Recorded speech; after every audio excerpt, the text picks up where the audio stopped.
The spaceship Horizon's Edge moved slowly through the stars toward Kaelara Prime. Inside the ship, Lieutenant Commander Jake Morrison stood by the window, watching the purple and blue planet grow larger. He had never seen anything like it before. The planet seemed to glow with its own light. Jake was 32 years old and had spent most of his life on Mars. He was an engineer, someone who fixed problems and built things. His job was to help Earth make friends with other alien races. Today was important. Earth needed special shields to protect their colonies from attacks.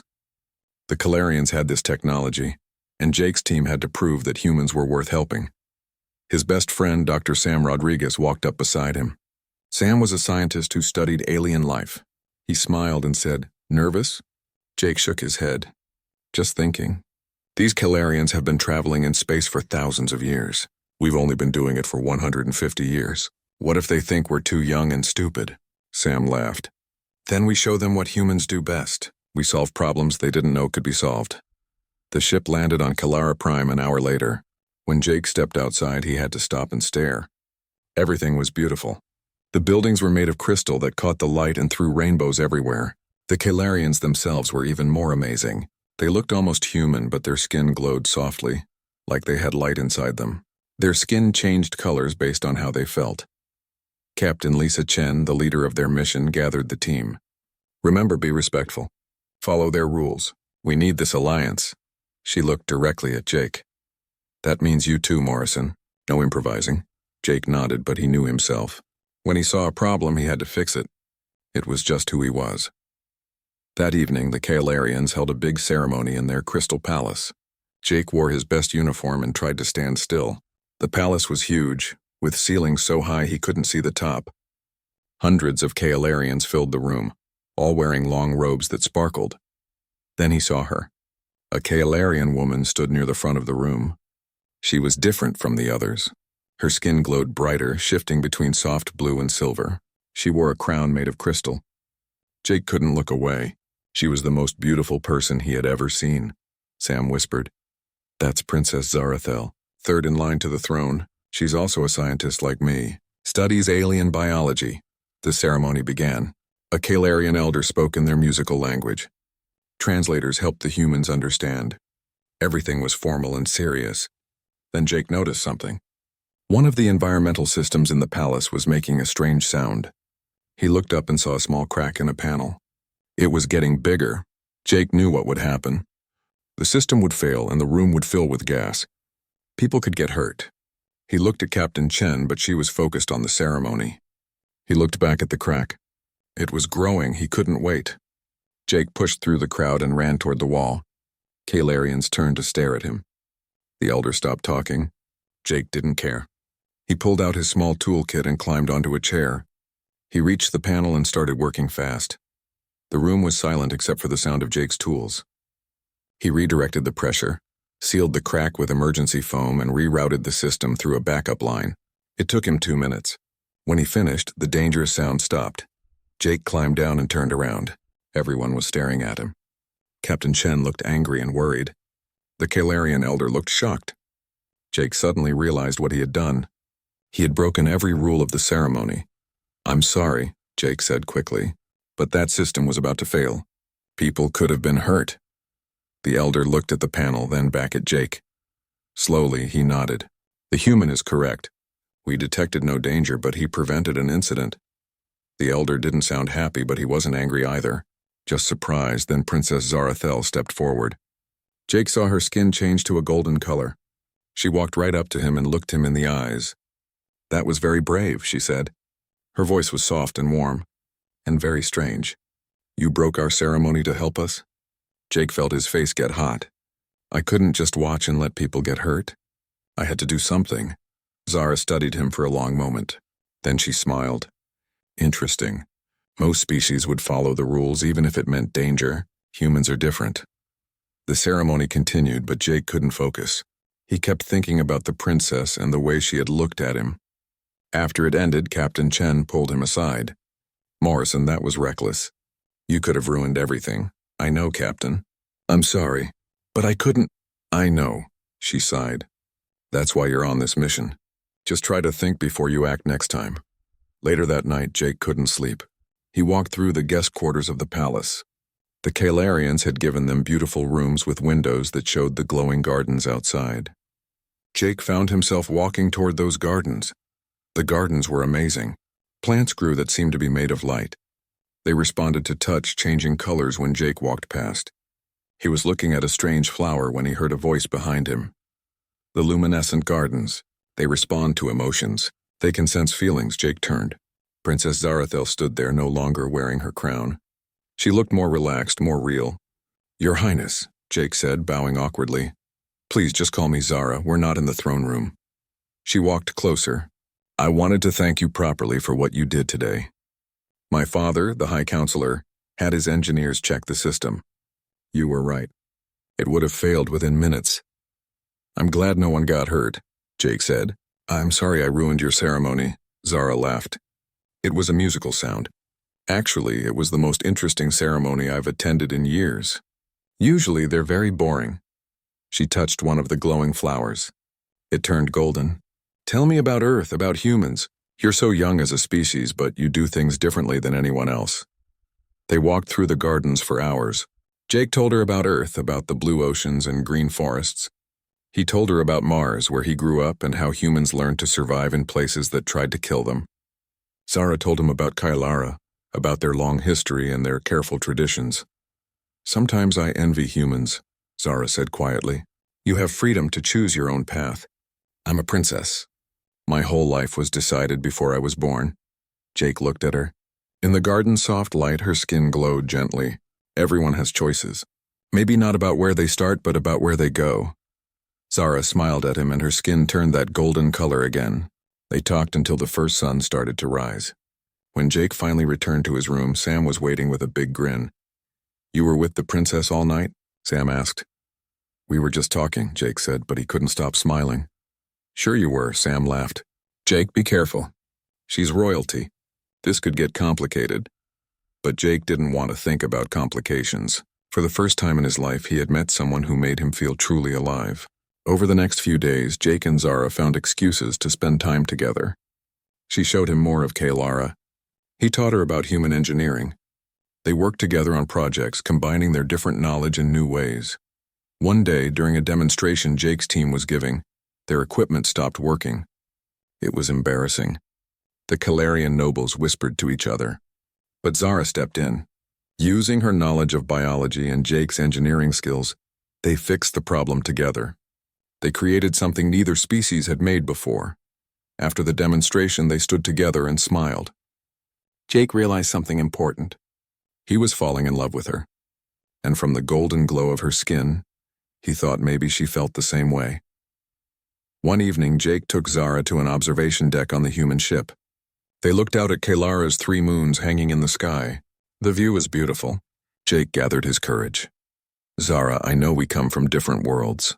I know we've only known each other for a few weeks, but I've never felt this way about anyone before." Zara's skin glowed brighter. "Jake, I feel the same way. In all my years, I've never connected with someone like this. But there are problems. Big problems." "What kind of problems?" Before Zara could answer, the door opened. High Counselor Velkoth stood there, and he did not look happy. His skin was dark red, the color of anger. "Zara, come with me. Now." His voice was cold. Zara stood. She looked at Jake with sad eyes. "I'm sorry," she whispered. After they left, Jake stood alone, looking at the moons. He had a bad feeling about what would happen next. Jake didn't see Zara for 3 days. He tried to find her, but the palace guards turned him away politely. They said the princess was busy with royal duties. Jake knew the truth. Her father had separated them. The diplomatic meetings continued, but the mood had changed. The Kalarian nobles were colder now. Some of them spoke against Earth openly. They said humans were too wild, too unpredictable. They said Earth wasn't ready to join the advanced civilizations of the galaxy. Captain Chen called Jake to her office. She looked tired and worried. "Morrison, we need to talk about the situation." Jake sat down. He knew what was coming.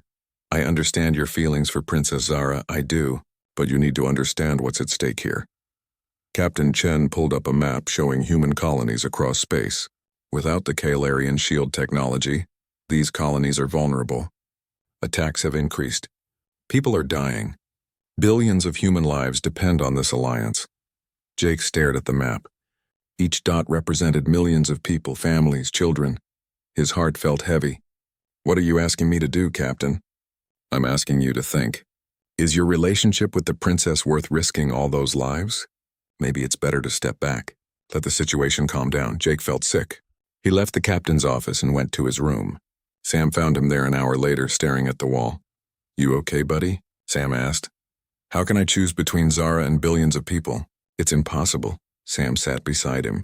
Maybe you don't have to choose. Maybe there's another way. You're good at finding solutions, Jake. Find one now. Jake tried to think, but his mind was full of worry. Then late that night, there was a knock on his door. He opened it carefully. A Kalarian woman stood there. She wasn't a guard or a noble. She wore simple clothes and looked nervous. Are you Jake Morrison? She whispered. Yes, who are you? My name is Lady Seraph. I serve Princess Zarathel. She asked me to give you this. Seraph handed Jake a small crystal. Touch it to your communicator. It will show you where to meet her. But you must be careful. If you're caught, there will be serious trouble. Jake didn't hesitate. He touched the crystal to his device. A map appeared, showing a path through the palace to the ancient archives deep underground. Thank you, he told Seraph. She nodded and left quickly. Jake grabbed his jacket and followed the map. The palace was quiet at night. He moved through empty hallways, avoiding the guards. The path led him downstairs he hadn't known existed, deeper and deeper into the old parts of the palace. Finally, he reached the archives. Rows of ancient books and data crystals filled the huge room. And there, between the shelves, stood Zara. When she saw him, her whole body lit up with golden light. She ran to him and they held each other tight.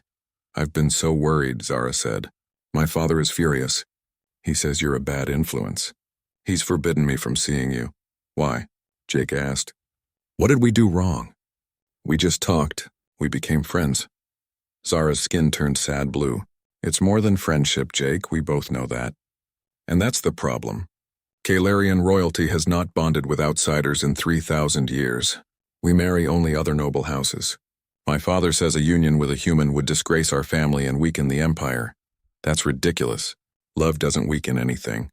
It makes people stronger. I know. I believe that too. But my father doesn't, and there's more bad news. Zara pulled out a data pad. He's arranged for me to meet suitors from other noble families. Starting next week. He wants me to choose a proper husband. Jake felt like someone had punched him in the stomach. So that's it? We just give up? I don't want to give up, Zara said, tears forming in her eyes. But what can we do? He's the High Counselor. His word is law. Jake looked at her and something hardened inside him. He thought about what Sam had said. Find another way. That's what humans did. They didn't accept impossible. There has to be a way, he said. Some rule or law or tradition we can use. What do you mean? Look around us. These are ancient records, right? Laws and history going back thousands of years. Maybe there's something here that can help us. Zara's eyes widened. Hope flickered across her face. You want to search the archives for legal precedents? Exactly. Your father follows tradition, right? So maybe we can use tradition against him, or with him, show him there's a proper way for this to work. They stayed in the archives until morning, reading through old texts. Zara knew the ancient language and translated for Jake. They found lots of marriage laws and rules about noble families, but nothing that helped them. Jake was starting to lose hope when Zara suddenly gasped. Jake, look at this. The Trial of Worth, and what's that? Zara read quickly. It's an ancient custom, very old. If an outsider wishes to bond with Kalarian royalty, they can invoke the Trial of Worth. They must complete 3 challenges that prove their value to the Empire. If they succeed, the bonding is legally permitted. Jake felt excitement build in his chest. That's perfect. I'll do it. I'll take the trial. But Zara's skin turned worried purple. Jake, wait. This trial hasn't been used in over 1,000 years. Do you know why? Because it's almost impossible to complete. The challenges are designed for Kalarians. Many who tried it died. But some succeeded, right? That's why the law still exists. A few, very few. Jake, I can't ask you to risk your life for me. Jake took her hands. You're not asking. I'm choosing. Zara, you said Kalarians live for centuries, hundreds of years. Humans only live for decades.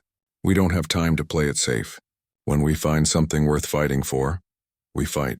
And you're worth fighting for. Zara's skin glowed golden again. She kissed him softly. Then we'll do this together. I'll help you prepare. They copied the information about the trial of worth and sneaked back to their rooms before anyone noticed they were gone. Jake immediately went to find Sam and Captain Chen. He had to convince them to support his plan. Sam listened to the whole story and then shook his head in amazement. You're really going to do this? Challenge ancient Kaelarian law to win the princess? Yes? That's the craziest thing I've ever heard. Sam grinned. I love it. I'll help however I can. Captain Chen was harder to convince. She listened quietly, then said, Morrison, this could make things worse. If you fail, it will embarrass Earth and ruin the Alliance. But if I succeed, it will prove that humans can work with Kaelarians on equal terms. It will strengthen the Alliance, not weaken it. Captain, you told me to think about what's at stake. I have. This is how we save the Alliance and do what's right. Captain Chen studied Jake's face for a long time. Finally, she nodded. All right. I'll make the formal request to the High Council. But Morrison, you better not fail. The whole galaxy will be watching. The next day, Captain Chen stood before the High Council of Kailara. The huge chamber was filled with nobles and dignitaries. High Counselor Velkoth sat on his throne, looking stern. Princess Zara sat nearby, trying to hide her emotions. Captain Chen spoke clearly. Honored counselors, I come before you with a formal request on behalf of Lieutenant Commander Jake Morrison of Earth. He wishes to invoke the ancient right of the Trial of Worth. The chamber erupted in shocked whispers.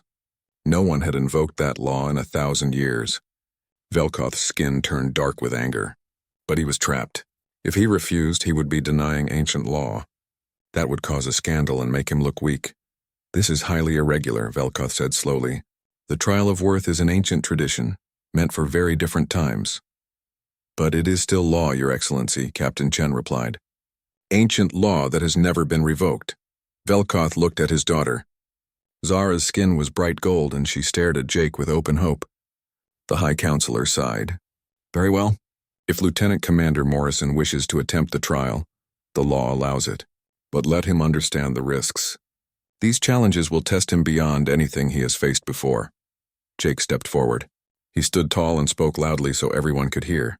I understand the risks, Counselor, and I accept them.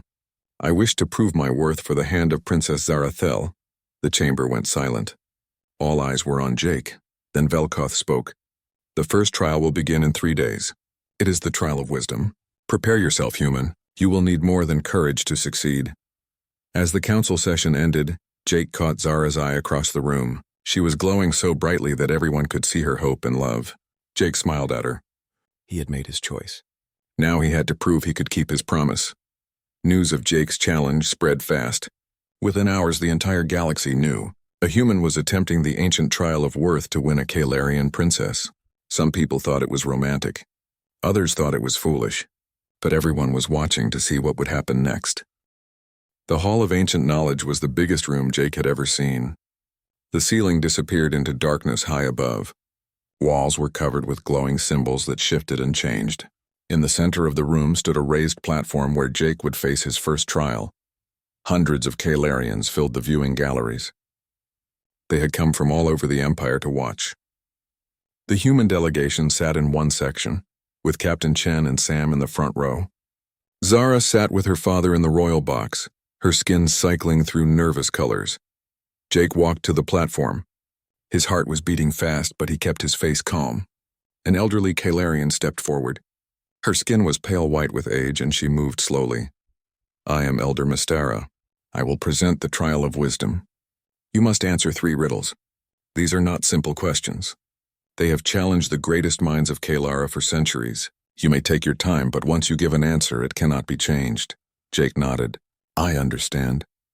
Elder Mystara touched a crystal and the first riddle appeared in the air as glowing words. Jake read it carefully. The riddle talked about light and consciousness, about how Kaelarians believed that thought itself was a form of illumination. It asked a complex question about the nature of existence. Jake had studied Kaelarian philosophy for the past 3 days, but this was harder than he expected. He thought about the traditional answer they would want, but then he stopped. He remembered something Zara had said. She valued his different perspective. Maybe that was the point. The traditional Kaelarian answer would be that consciousness creates light, Jake said. But I think the question itself is limited. Humans have learned that light and consciousness are both forms of energy. They're connected, but neither creates the other. They exist together like two parts of the same thing. In quantum physics, we've discovered that observation changes reality. The light doesn't create consciousness, and consciousness doesn't create light. They shape each other. The hall was silent. Elder Mystera looked surprised. The council members whispered to each other. Finally, Mystera nodded slowly.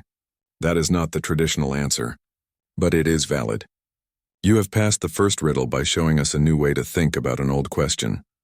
Jake felt relief wash over him. In the royal box, Zara glowed bright gold. Even Velkoth looked slightly impressed, though his expression remained stern. The second riddle appeared. This one was about social harmony and individual duty. It presented a scenario where a person had to choose between what was good for society and what was good for themselves. The traditional Kaelarian answer emphasized duty over individual desire. Jake thought about this carefully. He could give them what they wanted to hear, but that felt wrong.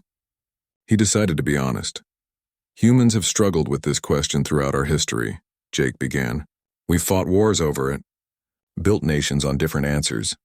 What we've learned is that the question presents a false choice. The tension between individual needs and social good isn't a problem to solve. It's what drives us forward. When individuals push against society, they force change and growth. When society pushes back, it maintains stability. Both are necessary. A perfect harmony would mean no progress. A perfect individual freedom would mean chaos. We need both, always in balance, always in tension. More whispers filled the hall. Some Kaelarians looked shocked. Others looked thoughtful. Elder Mystera consulted with other council members for several minutes. Jake waited, his heart pounding. Finally, Mystera spoke. This answer challenges our traditional beliefs, but it shows deep understanding of social systems. You have passed the second riddle. The third riddle was the hardest. It described a complex leadership scenario. A ruler must make a decision that will save many people, but will definitely cause the death of a few innocent individuals. What should the ruler do? The riddle seemed designed to have no good answer. Jake read it 3 times. He walked around the platform thinking.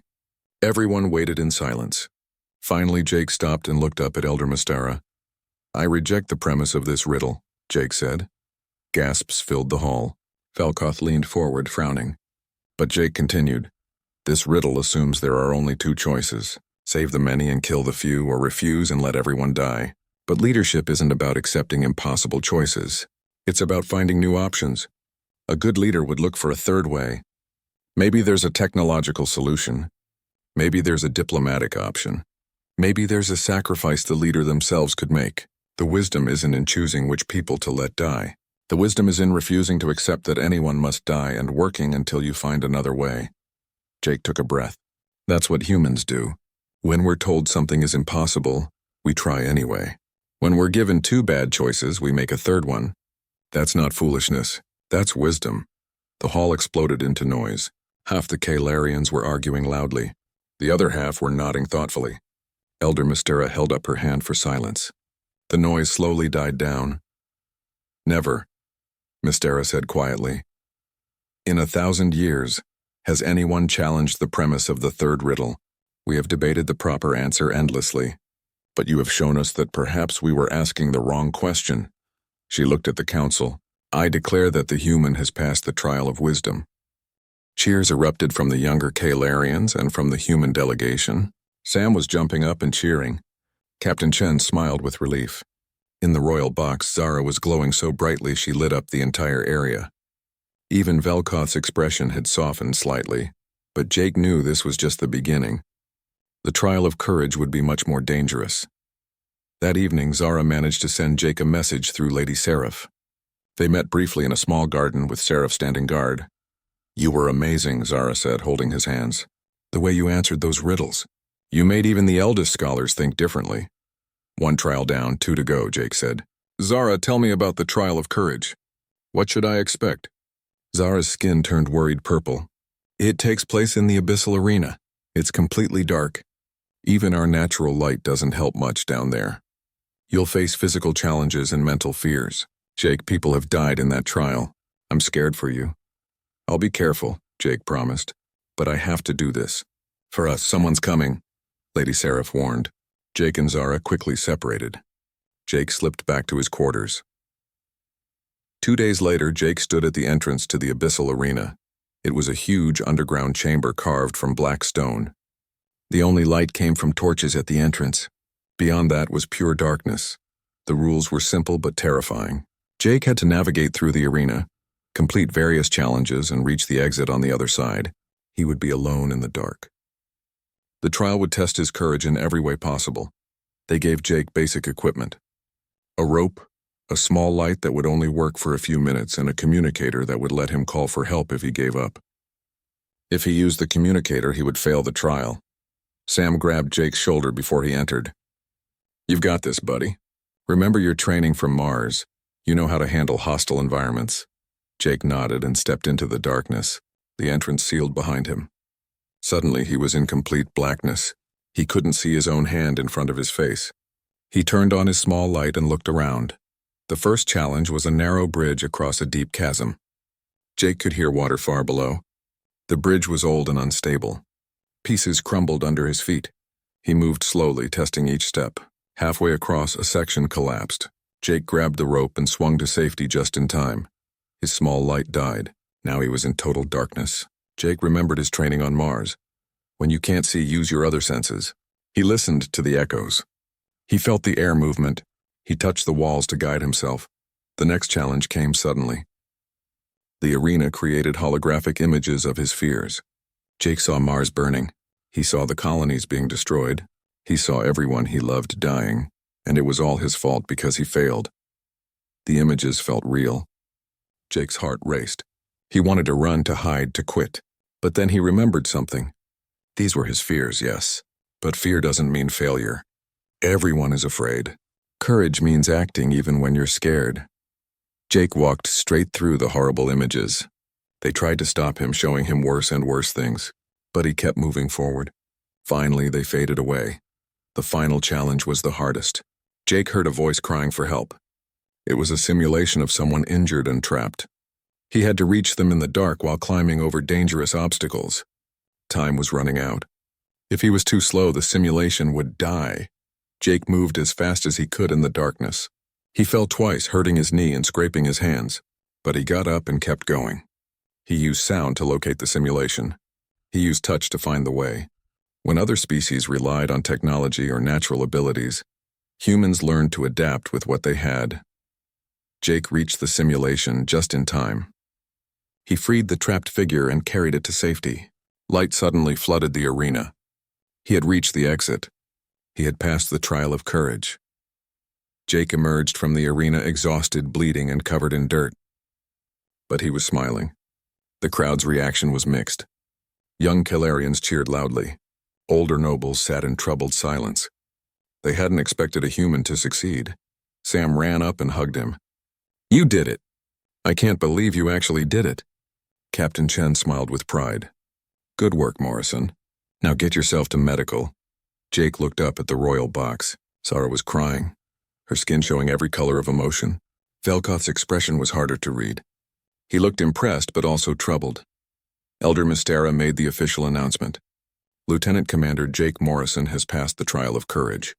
He has shown bravery in the face of physical danger and mental fear. He has proven that courage is not the absence of fear, but the will to continue despite it. The hall erupted in discussion. Conservative nobles argued that passing 2 trials meant nothing if he failed the third. Progressive Kaelarians said the human had already proven himself worthy. Everyone had an opinion, but Jake was only thinking about one thing. One trial remained, the trial of devotion. This would test whether he truly understood what it meant to dedicate himself to the Kaelarian Empire and to Zara. It was the longest trial, spanning several days and in many ways the most difficult. That night, as Jake recovered in his room, he received a message. It was from High Counselor Velkoth himself. The message was short. You have surprised me, human. The final trial begins tomorrow. Be ready. Jake lay in bed staring at the ceiling. 2 trials down, 1 to go. He was close to achieving the impossible. But the hardest challenge was still ahead. The trial of devotion was different from the others. There was no single challenge or moment of danger. Instead, Jake had to live as a Calarian noble for several days. He had to learn their customs, attend their ceremonies, and prove he could fit into their society. They dressed Jake in traditional Calarian robes. The clothes felt strange and heavy. A protocol officer named Kelvin was assigned to teach him. Kelvin was an older Calarian who had served the royal family for centuries. He was patient but strict. Every gesture has meaning, Kelvin explained. Every word must be chosen carefully. This is how we have maintained harmony for thousands of years. Jake learned about their justice system, their religious beliefs, and their art. He attended council meetings and ceremonial dinners. Everyone watched him constantly, judging his every move. It was exhausting. The hardest part was understanding their concept of luminous duty. Calarians believed that leaders must shine brightest for their people. They must be visible, perfect examples. It was very different from human ideas about leadership, where leaders were supposed to serve quietly. On the third day of the trial, Jake was sitting in a council meeting when alarms suddenly rang throughout the palace. Everyone looked confused. High Counselor Velkoth stood up quickly. "What is happening?" Velkoth demanded. A messenger ran into the room. "Your Excellency, we've received a distress call from Mining Colony 7. There's been an accident. Workers are trapped underground. Their rescue equipment has failed." The council immediately began discussing the situation. The nearest rescue ships were 3 days away. The traditional protocols required careful planning and following established safety procedures. But Jake knew those miners didn't have 3 days. From the reports, they had maybe 12 hours. Jake stood up. Everyone looked at him in surprise. He wasn't supposed to speak in council meetings. "Your Excellency, I've dealt with this type of situation before. On Mars, we had similar mining accidents. I think I can help." Several council members frowned. One elderly noble said, "This is not your concern, human. This is Calarian business," but Jake continued. "With respect, Counselor, those are people trapped down there. They're running out of air.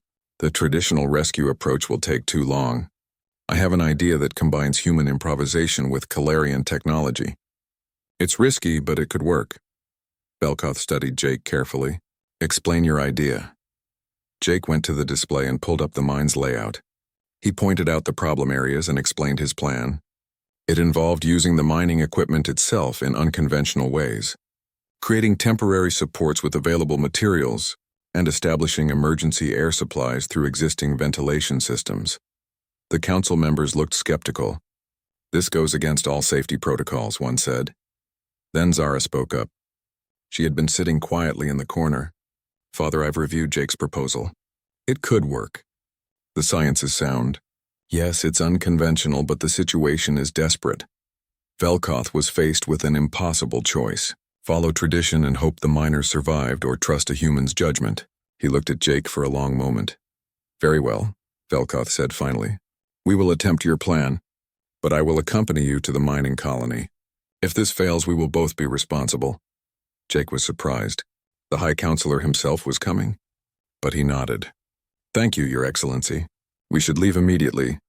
They took a fast shuttle to the mining colony. During the journey, Velkoth finally spoke to Jake directly for the first time since the trials began. "You care deeply for my daughter," Velkoth said. It wasn't a question. "Yes, Your Excellency. More than anything. You know that humans live such short lives. Calarians can live for centuries. What happens when you grow old and die while Zara is still young?" Jake had thought about this many times. "I can't give her centuries, Your Excellency, but I can give her something else. Humans don't measure life in years. We measure it in moments that matter. I can promise her that every day we have together will be real and full of meaning. I'd rather have 50 years of true partnership than 300 years of duty without love." Velkoth was quiet for a long time. "That is an interesting perspective," he finally said. They arrived at the mining colony. The situation was worse than the reports had said. The trapped miners were deep underground, and the structure was very unstable. Any rescue attempt could cause a complete collapse. Jake immediately got to work. He directed the local workers, showing them how to set up his plan. They used mining drills in reverse to create air channels. They built emergency supports from spare equipment. They improvised solutions to problems as they appeared. Velkoth watched in amazement. The human worked with confidence and speed, solving problems faster than they could arise. He made decisions quickly but carefully. Most surprisingly, he listened to everyone's ideas, from the senior engineers to the youngest workers. The critical moment came when they needed someone to go down into the unstable shaft to attach the rescue cables. It was extremely dangerous. The shaft could collapse at any moment. Jake immediately volunteered. "I'm the lightest." "I should go," but Velkoth stepped forward. "No, these are my people. My responsibility." "I will go." Jake was shocked. "Your Excellency, you can't. If something happens to you..." "This is what luminous duty means, Jake. A leader shines brightest when their people need them most. You have shown me that. Now let me show you." Velkoth secured his safety line and began descending into the dark shaft. Jake watched nervously, monitoring the structure's stability. Halfway down, the shaft began to shake. Rocks started falling. The whole thing was about to collapse. Jake didn't think. He grabbed his own safety line and jumped into the shaft. He rappelled down fast, dodging falling debris. He reached Velkoth just as the counselor's line snapped. Jake grabbed Velkoth's arm, supporting both their weight on his line. Together, they attached the rescue cables to the anchor points. Jake helped stabilize the shaft wall while Velkoth completed the attachment. They worked as a team, each covering the other's weaknesses. When the cables were secure, they signaled for the extraction. One by one, the trapped miners were pulled to safety. All of them survived. Jake and Velkoth were the last to emerge from the shaft. As they climbed out, covered in dust and exhausted, the mining workers cheered. They had saved everyone. Jake looked at Velkoth, and the High Counselor looked back at him. Something had changed between them. "You risked your life for me," Velkoth said quietly. "For a leader who has opposed you at every turn." "You're Zara's father," Jake replied. "And more than that, you were doing what was right. That's worth protecting." They returned to Kalara Prime as heroes. The story of the rescue spread quickly. The human and the High Counselor, working together, had saved the miners when traditional methods would have failed. The next day, the High Council gathered to judge the trial of devotion. The chamber was packed. Everyone wanted to see the final verdict. Jake stood before them, tired but standing tall. Zara sat in the royal box, her skin cycling through hopeful gold and nervous blue. High Counselor Velkoth stood to speak. His voice was clear and carried through the whole chamber. "When this trial began, I believed it would fail. I thought no human could understand our ways or prove worthy of joining our royal house. I was wrong." The chamber went completely silent. Everyone leaned forward to hear. Jake Morrison has demonstrated wisdom by showing us new ways to think about old problems. He has shown courage by facing dangers that would make even our bravest warriors hesitate. And most importantly, he has shown devotion. Not through words or ceremonies, but through actions. He risked his life for people he barely knew. For an empire that is not his own. For a future he believes in. Velkoth paused and looked directly at Jake. "You have passed the trial of worth. You have proven yourself worthy to bond with Princess Zara Thel." Half the chamber erupted in cheers. The other half sat in stunned silence. Sam was jumping and yelling. Captain Chen was smiling widely. Lady Seraph was crying tears of joy. But Velkoth raised his hand for silence. "However," he continued, "the final decision is not mine to make. It belongs to my daughter." Everyone turned to look at Zara. She stood up slowly and walked to the center of the chamber. Her skin was glowing so brightly that it was almost hard to look at her. She stood facing Jake with all the nobles and dignitaries watching. Jake's heart was pounding so hard he thought everyone must be able to hear it. This was the moment. Everything he had fought for came down to this. Zara spoke, her voice strong and clear. "I want to say something to everyone here. For my entire life, I have followed the path chosen for me. I have been the perfect princess, the dutiful daughter, the proper royal. I never questioned it because I believed that was my luminous duty." She looked around the chamber. "But Jake taught me something. He taught me that duty without choice is not devotion. It's just obedience. True devotion comes from choosing what you believe in and fighting for it." Zara turned to face Jake directly. Her skin was pure gold now, the color of absolute love and commitment. "Jake Morrison, you have shown me what it means to be brave. Not because you're not afraid, but because you act despite your fear. You've shown me that different perspectives make us stronger, not weaker. And you've shown me that love is worth fighting for." Jake could barely breathe. He whispered, his voice shaking, "I want to wed you." The whole chamber heard him somehow. Everyone was completely silent, waiting. Zara smiled, tears running down her glowing face. "My answer is yes," she said clearly. The chamber exploded into noise. Some people cheered. Others argued. But Jake and Zara didn't hear any of it. They ran to each other and held each other tight. After everything they had been through, after all the trials and challenges, they were finally together. The week before the bonding ceremony was the busiest time of Jake's life. Representatives from across the galaxy arrived on Kalara Prime to witness this historic event. The first union between a human and Kalarian royalty.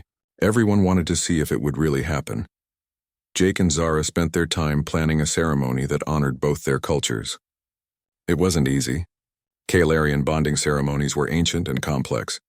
Human weddings were simpler but had their own important traditions. They had to find a way to blend both. Lady Seraph helped Zara design her dress. It was beautiful, made from both Kalarian crystals and earth silk. The crystals caught the light and made rainbow patterns. The silk flowed like water.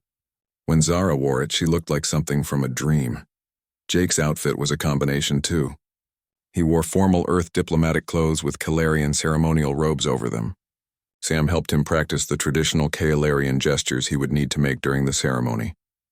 "I can't believe you're actually doing this," Sam said while helping Jake adjust his robes. "A few months ago you were just an engineer. Now you're marrying alien royalty." Jake laughed. "I can barely believe it myself. But Sam, when I'm with her, everything makes sense. Like this is exactly where I'm supposed to be." The biggest challenge was the sharing of light ceremony. This was the most important part of a Kalarian bonding. Both partners had to synchronize their biological rhythms. Their bodies had to harmonize. For Kalarians, this was natural because they all had bioluminescence. But Jake didn't glow. Dr. Rodriguez worked with Kalarian scientists to find a solution. They created a special device that would let Jake perceive Zara's light patterns and respond to them. It was complicated, but it worked in tests. Not everyone was happy about the bonding. Some conservative Kalarian nobles continued to protest. They said it violated tradition and would weaken the royal bloodline. There were demonstrations outside the palace. On Earth, there were protests too. Some humans didn't like the idea of one of their own joining an alien royal family. They said Jake was betraying his species. They didn't understand that this bonding could help both peoples. But there was also tremendous support. Young Kalarians saw Jake and Zara as proof that love could cross any boundary. Many Federation species sent messages of congratulations. They saw this as a hopeful sign for better cooperation between different peoples. The night before the ceremony, Jake had a private conversation with High Counselor Velkoth. The counselor invited Jake to his personal chambers. They sat together looking out at the 3 moons of Kalara. "I want to tell you something," Velkoth said, "about why I opposed your relationship with Zara so strongly." Jake listened quietly. "Zara's mother, my wife, died 300 years ago. We had only been bonded for 50 years. In Kalarian terms, that's very short. She became sick and we couldn't save her. I was devastated. The pain lasted for centuries." Velkoth's skin showed sad blue colors. "When I saw Zara falling for you, a human who will only live for decades, I was terrified. I didn't want her to experience that pain, the pain of losing someone you love." Jake felt his throat tighten. "I can't promise I won't die young by her standards. But I can promise to make every moment we have together meaningful." Velkoth turned to look at Jake. "Watching you these past weeks, I've learned something. My wife and I had 50 years together, and they were the best years of my long life. Maybe it's not about how long you have together. Maybe it's about how deeply you lived that time." He placed his hand on Jake's shoulder. "Take care of my daughter. Love her fiercely, and know that you have my full blessing." "I will, sir. I promise." The day of the bonding ceremony arrived. The Crystal Palace had been decorated with flowers from both Earth and Kalara. The Great Hall was filled with thousands of guests. Leaders from dozens of worlds sat in attendance. This wasn't just a wedding. It was a moment that would change history. Jake stood at the front of the hall wearing his combined outfit. His heart was racing. Sam stood beside him as his best man. Captain Chen sat in the front row, smiling proudly. Then the music began. It was a beautiful blend of human and Kalarian instruments. The doors opened and Zara appeared. Jake's breath caught in his throat. She was absolutely beautiful. Her dress sparkled with every step. Her skin glowed golden. She looked like a living star. Zara walked down the aisle with her father. Velkoth looked emotional but proud. When they reached Jake, Velkoth placed Zara's hand in Jake's. "Take care of each other," Velkoth said quietly to both of them. The ceremony began. Elder Mystara led them through the traditional Kalarian vows. Then Captain Chen read human wedding vows. Both were beautiful in their own way. Both spoke about commitment, trust, and love that crosses all boundaries. Finally came the sharing of light. This was the moment everyone had been waiting for. Would it actually work? Could a human and Kalarian truly bond? Jake activated the special device. Suddenly he could see Zara's biorhythms. They appeared as patterns of color and light swirling around her. It was the most beautiful thing he had ever seen. Her emotions, her life force, everything that made her who she was, visible as pure light. Jake focused on matching his breathing to hers. His heartbeat synchronized with hers. Slowly, carefully, they found harmony. It wasn't perfect. Jake couldn't glow like she did. But somehow it didn't matter. They connected on a level deeper than light. They connected in their hearts and minds. Zara's skin erupted in the most brilliant display of colors anyone had ever seen. Waves of gold, silver, blue, and purple radiated from her. The light was so bright it illuminated the entire hall. According to Kalarian tradition, such a display meant an exceptionally strong bond. The hall erupted in cheers. People were crying, laughing, celebrating. Even the nobles who had opposed the bonding couldn't deny what they had just witnessed. The bond was real and powerful. Elder Mystara smiled widely. "I declare this bonding complete and blessed." Jake Morrison and Zarathel are now joined in the eyes of both their peoples. Jake and Zara kissed, and the crowd cheered even louder. It was perfect. After everything they had been through, they were finally married.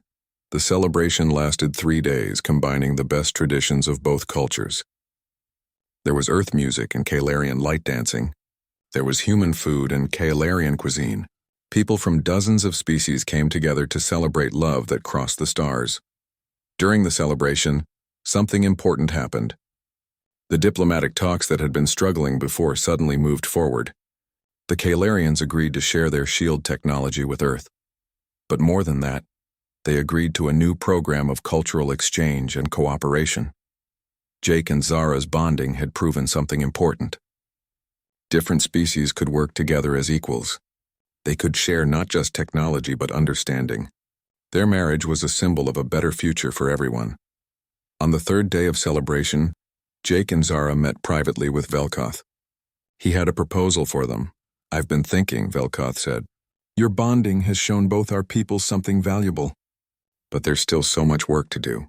Many humans and Kalarians still don't trust each other. They don't understand each other." "What are you suggesting, Father?" Zara asked. "I want you both to serve as ambassadors, travel between our worlds, help people understand each other, show them what you've shown us, that working together makes everyone stronger." Jake and Zara looked at each other. They didn't need to discuss it. They both knew it was the right thing to do. "We'll do it," Jake said. "We'll be your ambassadors." A new ship was built for their mission. They named it the Harmony Bridge. It was designed by both human and Kalarian engineers, using the best ideas from both species. The crew was mixed too, with humans, Kalarians, and representatives from other Federation species. Sam joined their crew as chief scientist. Lady Seraph came as cultural advisor. Captain Chen gave them her blessing and promised to support their mission however she could. Their first assignment was to visit a human colony world that needed help integrating Kalarian technology. It was perfect. They could use their combined knowledge to solve problems and show people how cooperation worked. The day before they departed, Jake and Zara stood on the same observation deck where they had first admitted their feelings. The 3 moons of Kailara hung in the sky just like before. But everything had changed. "Do you ever think about how crazy this is?" Zara asked, leaning against Jake. "A few months ago, we didn't even know each other existed. Now we're married and about to travel the galaxy together." Jake pulled her close. "It is crazy, but it's also right. I knew from the moment I saw you in that ceremony that my life was about to change." "Are you scared?" Zara asked quietly. "About the future? We'll face so many challenges. There will be people who hate us. Times when things seem impossible. Of course I'm scared. But you know what I've learned? Being scared doesn't mean you can't do something. It just means you care about the outcome. We'll face those challenges together. Zara's skin glowed golden. Together. I liked that word. They stood there for a while, just holding each other and looking at the stars. They both knew the road ahead wouldn't be easy. There would be more prejudice to overcome, more traditions to navigate. Eventually, they would have to face the reality of their different lifespans, but they also knew they had already achieved the impossible. Their love had broken through barriers that had stood for thousands of years. They had proven that different species could work together, love each other, and build something new and beautiful. The next morning, they boarded the Harmony Bridge. The crew was ready. The mission was clear. As the ship prepared to leave Kalara Prime, Jake and Zara stood on the bridge together, hand in hand. Sam walked up beside them. "So you two ready to change the galaxy?" Jake grinned. "One problem at a time, Sam. That's how humans do it." "And with patience and wisdom," Zara added. "That's how Kalarians do it." "Together," they said at the same time, then laughed. As the Harmony Bridge entered faster than light travel, the stars stretched into lines of light outside the viewport. Jake squeezed Zara's hand. She squeezed back, her skin glowing with happiness. "Do you ever regret it?" Zara asked quietly. "All you went through? The trials, the danger, everything you risked?" Jake pulled her close and smiled. "I'd do it 1,000 times over. That's what humans do. We fight for what we love. We never give up on what matters." Zara's skin erupted in brilliant gold. "And that is what I love about humans. About you. You showed me that life isn't about how long you live. It's about how fully you live it." They kissed, and around them the crew of the Harmony Bridge cheered. Humans, Kalarians, and others all working together, all believing in a better future. As the ship streaked through space toward their first mission, Jake Morrison and Princess Zarathel looked forward to their future together. A future they had chosen. A future they had fought for.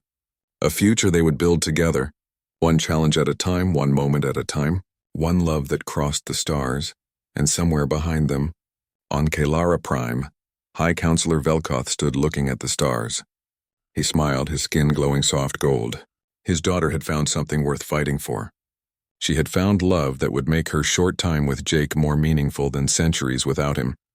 That, Velkoth realized, was the true wisdom humans brought to the galaxy. Not their technology or their stubbornness, but their understanding that life was measured in meaning, not in years. And in that moment, the High Counselor was grateful that a young human engineer had disrupted a ceremony all those months ago. Because that moment had changed everything for the better. The end.